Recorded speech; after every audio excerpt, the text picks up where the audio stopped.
Hello students, आज की class में हम फिजिक्स का तीसरा चैप्टर मानव नेत्र एवं रंग बिरंगा संसार के बारे में पढ़ने वाले हैं। इससे पिछले क्लास में हमने दो चैप्टर को अभी तक ख़त्म किया। पहला चैप्टर हमारा क्या था? प्रकाश का परावर्तन। पहला चैप्टर हमारा था प्रकाश का परावर्तन को ख़त्म किया और दूसरा चैप्टर हमने प्रकाश के अपवर्तन को ख़त्म किया। ठीक, प्रकाश का अपवर्तन चैप्टर खत्म किया और प्रकाश के परावर्तन चैप्टर। आज की क्लास में हम मानव नेत्र के बारे में जानने वाले हैं और मानव नेत्र को ये क्लास 10th के फिजिक्स का तीसरा चैप्टर है। कौन सा चैप्टर? क्लास 10th के फिजिक्स का तीसरा चैप्टर है। ठीक, जो भी स्टूडेंट इस चैनल पर नए आए हैं वो चैनल को एक बार सब्सक्राइब कर लीजिएगा, ताकि अगला चैप्टर हम जो पढ़ाएं आपको वो नोटिफिकेशन पहुंच जाए और अच्छी तरीके से आप आसानी तरीके से उस चैप्टर को भी समझ जाए। ठीक है, तो अब हम शुरू करने वाले हैं फिजिक्स का तीसरा चैप्टर मानव नेत्र। मानव नेत्र कहते किसको हैं पहले जानेंगे, काहे कि हमारा प्रश्न ही मानव नेत्र कहते किसको ये जानेंगे। तो मानव नेत्र जो है ना, प्रकृति के द्वारा दिया गया, मानव नेत्र क्या है? प्रकृति के द्वारा दिया गया एक अत्यंत सूक्ष्म प्रकाशीय यंत्र है। प्रकृति के द्वारा दिया गया एक अत्यंत सूक्ष्म प्रकाशीय यंत्र है जिसकी सहायता से हम किसी वस्तु को आसानी से देख पाते हैं। मानव का नेत्र क्या करता है? कोई भी वस्तु को देखने का कार्य मानव नेत्र का होता है। तो मानव नेत्र क्या बोले? प्रकृति के द्वारा दिया गया एक अत्यंत सूक्ष्म प्रकाशीय यंत्र है जिसकी सहायता से हम किसी वस्तु को आसानी से देख पाते हैं। ठीक, मानव नेत्र के बारे में समझ। अब मानव नेत्र की बनावट के बारे में चर्चा करते हैं। मानव नेत्र की बनावट कैसे हुई है इसके बारे में जानते हैं। मानव नेत्र बना कैसे? तो पहला मानव नेत्र की बनावट में हम समझते हैं नेत्र गोलक। नेत्र गोलक किसको कहते हैं? तो नेत्र गोलक जो हुआ, मानव नेत्र का जो गोलाकार भाग आँख, मानव नेत्र क्या कहते हैं? दो पुतलियों के बीच ढका हुआ एक भाग होता है, वही भाग क्या कहता है? नेत्र गोलक। मानव का नेत्र लगभग कैसा होता है? गोलाकार होता है। इस गोलाकार भाग को ही नेत्र गोलक कहा जाता है, आई बॉल या नेत्र गोलक। मानव का नेत्र लगभग गोलीय होता है, इस गोलाकार भाग को ही क्या कहा जाता है? नेत्र गोलक। ठीक है, नेत्र गोलक के बारे में समझे। जैसे देखिए, ये फिगर के माध्यम से क्या दिखाना चाहता है? कोई वस्तु है, हमारे आँख के नेत्र पर पड़ा और नेत्र इसका वस्तु का प्रतिबिंब बना और प्रतिबिंब को ये सीधा कर दिया। ठीक, प्रतिबिंब हम उल्टा बनता याद रखिएगा और इसको सीधा करने का कार्य मस्तिष्क का होता है। ठीक, हाँ ठीक। अब समझते हैं हम श्वेत पटल या स्क्लेरोटिक किसको कहते हैं। श्वेत पटल किसको कहते हैं? तो मानव नेत्र की क्या बोल रहे हैं? मानव नेत्र की वो सबसे बाहरी परत, वह सबसे बाहरी परत जो मोटे अपारदर्शी चमड़े की बनी होती है उसको क्या कहा जाता है? श्वेत पटल। ठीक, मानव नेत्र के बाहर में जो उजला भाग होता है उसको ही श्वेत पटल कहा जाता है। आप ऐसे समझिए, मानव नेत्र में जो आँख का उजला भाग होता है उसको क्या कहा जाता है? श्वेत पटल। तो परिभाषा अगर देंगे तो मानव नेत्र के सबसे बाहर स्थित सफ़ेद मोटे मानव नेत्र की सबसे बाहरी परत जो होता है ना, सफ़ेद मोटे अपारदर्शी चमड़े की बनी होती है। किसकी बनी होती है? सफ़ेद मोटे अपारदर्शी चमड़ी की बनी होती है, जिसे श्वेत पटल या स्क्लेरोटिक कहा जाता है। इसे आँख का कौन सा भाग? सफ़ेद भाग भी कहा जाता है। इसे आँख का सफ़ेद भाग, यही हमारा क्या कहलाया? स्क्लेरोटिक। क्या कहलाया? स्क्लेरोटिक। स्क्लेरा बोलिए या स्क्लेरोटिक कहलाया। ठीक, उसके बाद हम समझते हैं कॉर्निया। कॉर्निया किसको कहते हैं? तो मानव नेत्र के सबसे आगे स्थित पारदर्शी गुंबद आकार के भाग को ही कॉर्निया कहा जाता है। मानव नेत्र के सबसे आगे एक पारदर्शी लेंस लगा होता है, पारदर्शी एक लेंस जैसा पारदर्शी गुंबद आकार का भाग होता है जिसको क्या कहा जाता है? कॉर्निया। जिसको क्या कहा जाता है?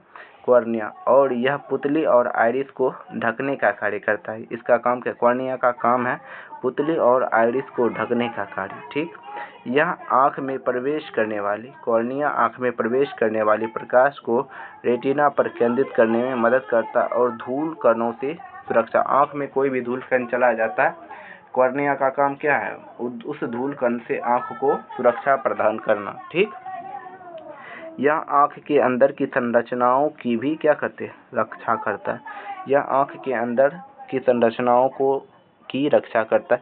और याद रखिएगा, मानव नेत्र की फोकस करने की क्षमता का लगभग 65 से 75% हिस्सा कॉर्निया द्वारा नियंत्रित। कॉर्निया क्या करती है? मानव नेत्र के फोकस करने की क्षमता को 65 से 75% फोकस करने का हिस्सा का काम किसका है? कॉर्निया का। आँख की कॉर्निया और नेत्र लेंस मिलकर ही वस्तु को फोकस करने का कार्य करते हैं।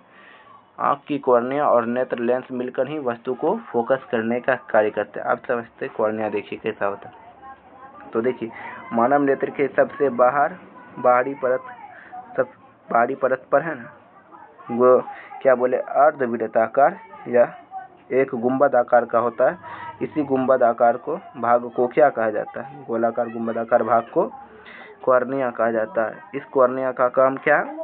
इस कॉर्निया का काम है आँखों को सुरक्षा प्रदान करना। और यह किसके बीच होता है? यह किसको ढकने का कार्य करता है? याद रखिए, यह पुतली और आइरिस को ढकने का कार्य करता है। ठीक, ये हमारा क्या हो गया? कॉर्निया। यह हमारा हो गया कॉर्निया। ठीक, अब समझते हैं कॉर्निया के बाद क्वायरॉइड। क्या समझते हैं? क्वायरॉइड किसको कहते हैं? ठीक, क्वायरॉइड जो हुआ मानव नेत्र के श्वेत पटल के, क्या बोले, मानव नेत्र के श्वेत पटल और रेटिना के हिस्से में, श्वेत पटल और रेटिना के बीच, मानव नेत्र में श्वेत पटल और रेटिना के बीच, किसके बीच? श्वेत पटल, आँख का उजला भाग, और रेटिना के बीच में स्थित वह परत जो लगभग पूरी तरीके से रक्त वाहिकाओं से भरा होता है, क्या कहलाता है? क्वायरॉइड।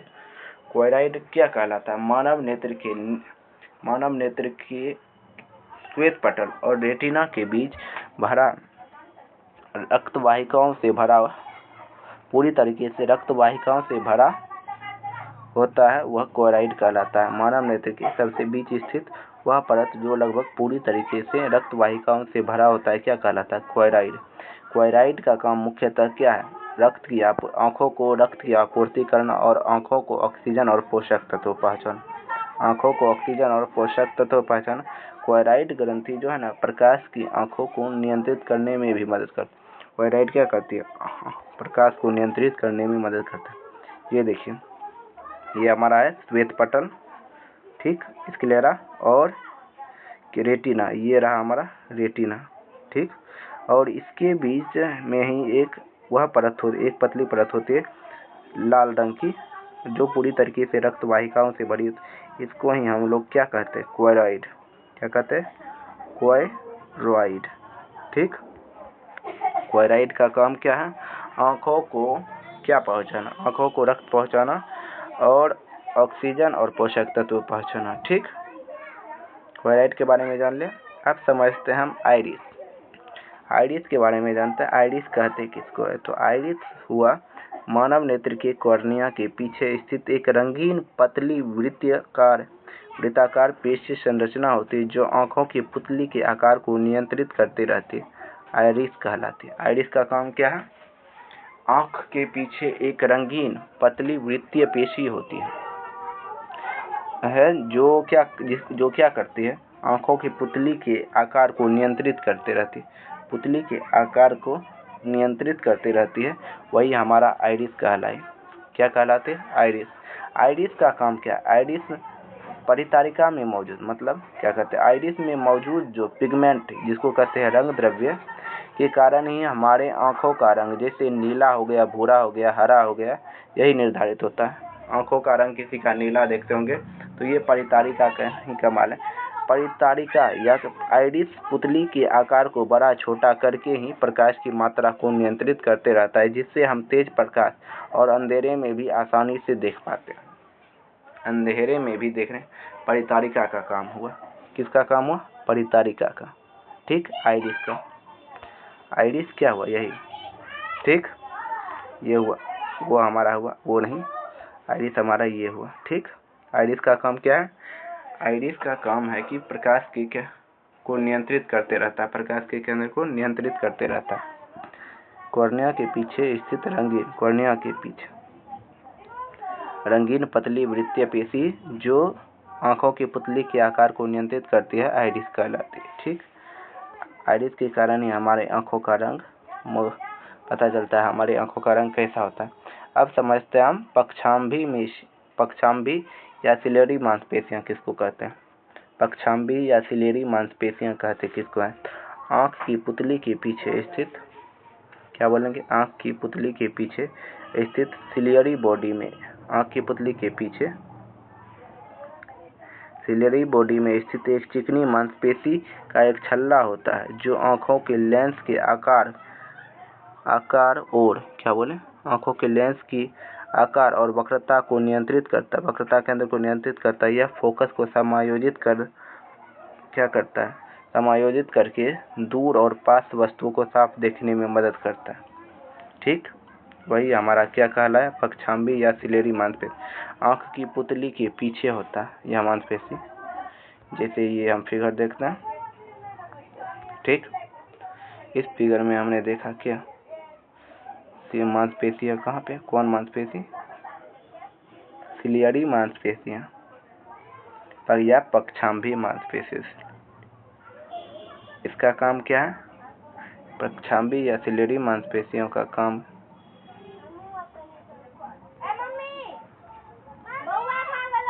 सिलियरी बॉडियों का काम है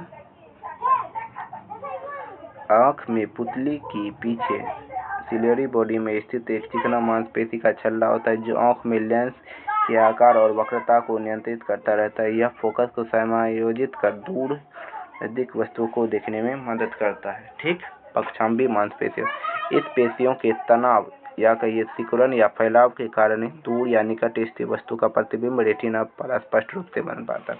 तो पक्षाम्बी मांसपेशियों का काम क्या है, दूर या नजदीक स्थित वस्तु को एडजस्ट करके रेटिना पर उसको प्रतिबिंब बनाना, अर्थात यह पेशियां रेटिना पर प्रतिबिंब बनाने के लिए सही ढंग से फोकस करने की क्षमता प्रदान करती है। सिलियरी मांसपेशियां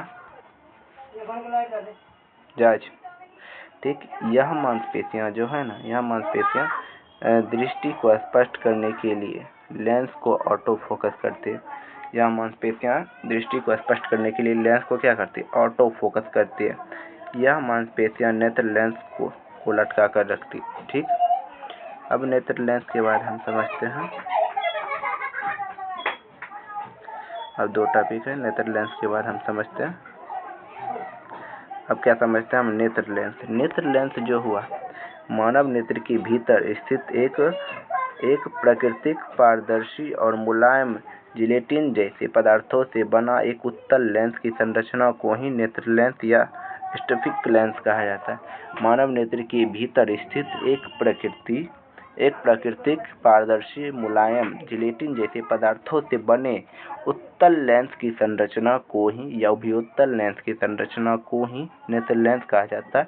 इसे क्रिस्टलीय लेंस या प्राकृतिक लेंस भी कहा जाता है। इसको कौन सा लेंस, क्रिस्टलीय या इस लेंस का मुख्य कार्य क्या है, प्रकाश को रेटिना पर फोकस करना और स्पष्ट प्रतिबिंब प्राप्त करवाना। ठीक, आप समझते हैं, रेटिना जो कि मानव नेत्र में प्रतिबिंब बनाने में सबसे कारगर भूमिका सबसे ज़्यादा निभाते हैं। ठीक, सबसे ज़्यादा भूमिका मानव नेत्र में स्पष्ट प्रतिबिंब बनाने का कार्य यही करते हैं, रेटिना। तो रेटिना जो है ना, मानव नेत्र के पीछे ले हिस्से में स्थित वह प्रकाश से संवेदनशील उत्तक है जहाँ पर वस्तु का प्रतिबिंब बनता है। वस्तु का प्रतिबिंब कहाँ बनता है, रेटिना पर। रेटिना को या दृष्टि पर टलकर मानव नेत्र के पिछले स्थिति में वह प्रकाश संवेदनशील उत्तक जहाँ पर वस्तु का प्रतिबिंब बनता है। रेटिना का मुख्य कार्य क्या हुआ, प्रकाश को ग्रहण करना और उसे विद्युतीय संकेत में ऑप्टिक तंत्रिका के माध्यम से बदलकर विद्युतीय संकेतों से ऑप्टिक तंत्रिका के माध्यम से बदलकर मस्तिष्क तक पहुंचाना, जिससे हमें दृश्य दिखाई देते हैं। इसमें मौजूद क्षण एवं शंकु कोशिकाएं प्रकाश में विद्युतीय संकेतों को बदलते रहते क्षण और शंकु कोशिका प्रकाश को विद्युतीय संकेतों में क्या करती है, बदलते रहती है। ठीक। रंग और रोशनी का पता लगाना शंकु कोशिका का कार्य है। रंग और रोशनी का पता लगाना किसका कार्य? शंकु। अब समझते हैं हम कचाप द्रव्य। आंखों के अंदर जो भरा द्रव्य होता है उसको ही कचाप द्रव्य। नेत्र लेंस और रेटिना के बीच भरा एक पारदर्शी रंगहीन जेली जैसा पदार्थ जो नेत्र गोलक के पिछले हिस्से में स्थित हो या भरा रहता है क्या कहलाता है?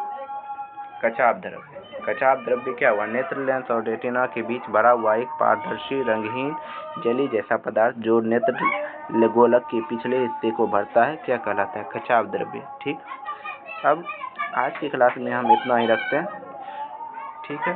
जो भी स्टूडेंट पहली बार इस क्लास को देख रहे हैं या पहली बार वीडियो देख रहे हैं उनसे मेरा निवेदन है कि वो चैनल को एक बार प्लीज़ सब्सक्राइब कर दीजिए।